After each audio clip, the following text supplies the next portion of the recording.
Brain health and MS is a really important topic, and exercise is absolutely pivotal in helping maintain the brain health.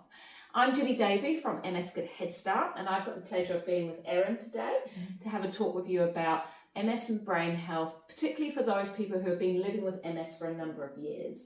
So Erin, can you just share with us how long have you been living with MS for? About 30 odd years. About 30 years. 30 long years. 30 long years. And can you share how long would you have said you've been predominantly in a wheelchair for? Probably about 20 years. About 20 years, okay. And you've got some questions for me today about MS and brain health. Okay. So why should I exercise? Why should I exercise? Why should you exercise? Great first question. So, and hopefully lots of people will know that exercise in general is just really good for you. It's good for maintaining heart and lung health, good for maintaining your strength, help maintaining bone density, keeping things like diabetes at bay, with helping your metabolic rate, but really importantly can be really beneficial for things like mental health, like depression and anxiety. But what's really vital, and a lot of people don't know about exercise for MS, is that exercise can have a really positive impact on your cognitive health.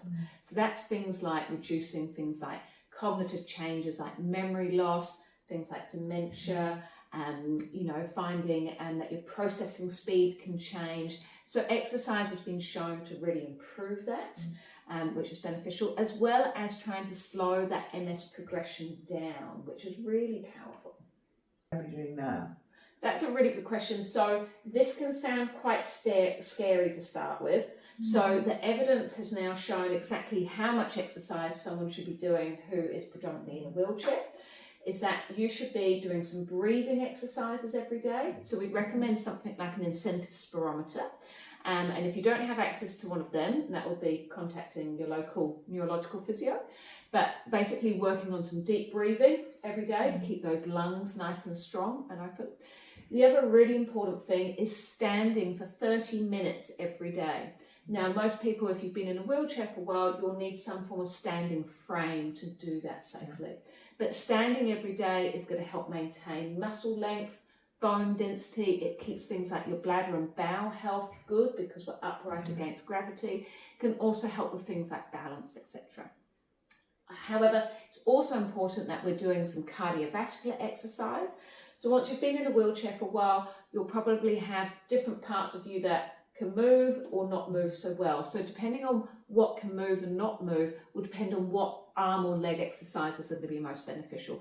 But generally some form of upper limb cycling or boxing or lower limb cycling with where you can stay in the wheelchair but you can access a piece of equipment that can help that is good. And we'd recommend by doing that in intervals. So because often doing something for a long time is just going to wear you out and fatigue you. But doing some exercise in a short, kind of 1 minute interval, having a rest for a minute and going again. That's how I manage fatigue, by short bursts. Yeah, so managing your fatigue with those short bursts, that's a great thing.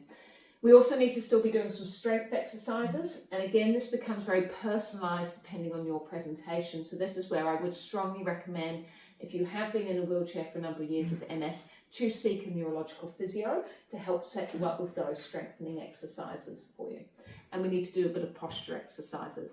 So it can sound quite overwhelming. That sounds like a lot of exercise to do, but it's looking at dedicating about an hour a day, and you can easily break the hour down throughout the day to do those exercises. But also, if you're starting from not doing much, don't worry, you don't need to do everything at once. It could take up to 12 months of gradually building yourself up to all of this exercise.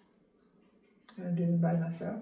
That's another really good question, and unfortunately at this stage it's really hard to do it by yourself. So things like using a standing frame or equipment like the upper limb or lower limb pedals, you need access to equipment but also often need someone to help you. So even collecting weights or using bands to be set up. So this is where we'd really advise that if you've got someone either at home, family members or friends, or if you've got a care support that can help you, or it might mean having to go out and exercise in the community.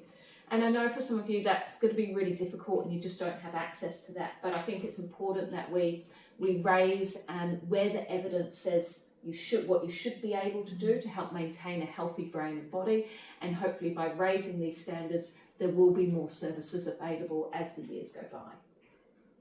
Sounds good. Great.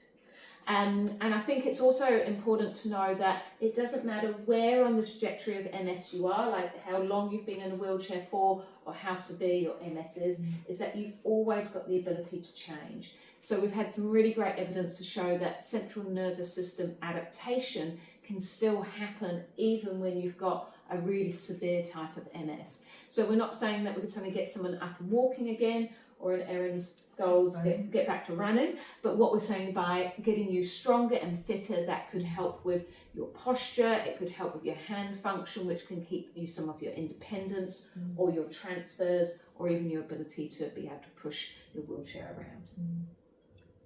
Sounds good. Great. Well, thank you very much for listening, and hopefully you can get exercising soon.